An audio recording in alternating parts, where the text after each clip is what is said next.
All right, so another layout update. Yes, I still got a mess underneath of tools, but lots been accomplished. I don't have the temporary wires running anymore. That's all been permanently mounted now. The only thing left to do is tidy up some more wires underneath a little better. I'll show you that in a minute. And finish soldering in my feeder wires where they're not, here and over here where the two-stall engine house is going to go, and of course here where the track got severed, I've run the wires.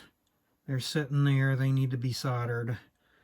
I have to be in a certain mood to solder because it can sometimes give me stress when you don't get it hot enough, and I don't want to melt the ties, and you know the drill. Anyway, so tonight is not the night for that. And I got a couple cold solder joints over here when I was pulling extra wires out, so I gotta fix that when I do the rest and put that curved switch back in with the double insulated joints. And also, it's hard to see from here, but behind that switch where it's laying, there's a little stub track.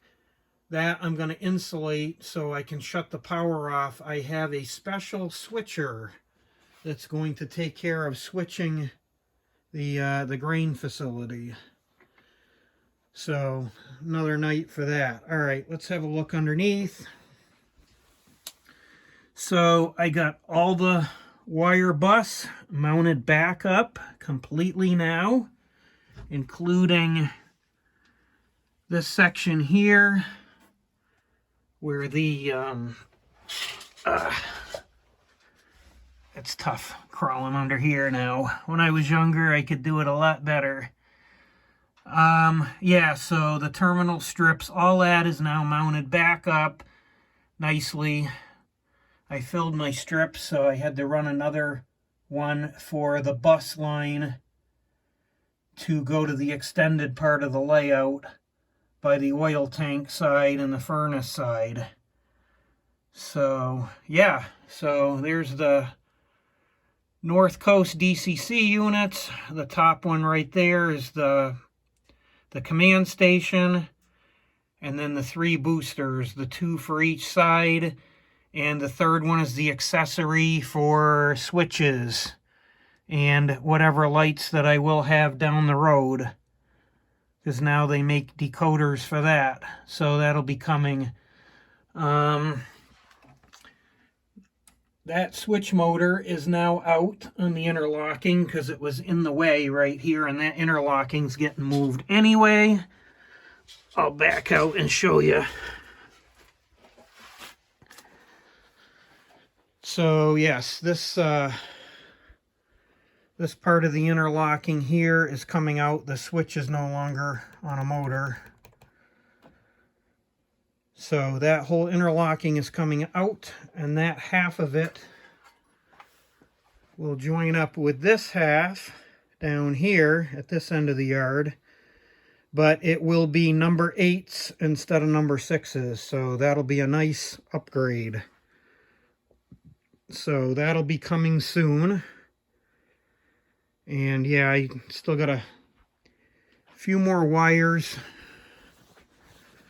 hanging down right in the foreground here to just tweak, but things are looking better, so we're getting there. And there's a look of the yard with no cars in it.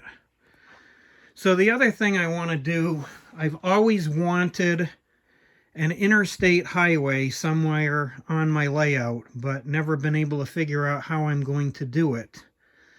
Well, I have come up with a solution, which will be pretty neat. So, as you know, with an interstate, you have 2 sets of bridges usually, unless it's shared, which in some cases it is, but I want the 2 individual bridges like it is around here where I live.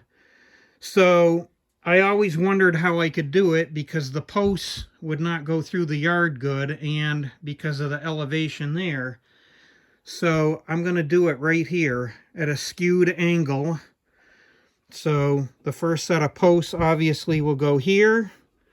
Then the next set of posts for the bridge here. And then the next set here. And then the next set at the end. And then the final one at the far end. So that's going to come eventually. And I think I might even put a walkway on this side of the bridge that's separate. When I was down in Connecticut a few weeks ago and I was on 291 and I was crossing the Connecticut River, I noticed that there was a walkway on the side of the interstate. Obviously it's separated, the barriers, and I was like, oh, that's a good idea. So then rail fans could come up on the bridge and watch all the happenings going on in the yard. So that would be pretty cool. So that's kind of something that I'd like to do at some point in time, but I want to get all this track work wrapped up and get this this whole hill plugged up because I'm sick of looking at the plywood. I think to make things easier, cheaper, and quicker, I'm going to make what looks like a cement wall down this whole area. And then this part here underneath will be in the mountain. Originally I was going to have this top part in the mountain, but I don't want to hide the trains on top. So that is going to be like a cut, and all this transition will be hidden.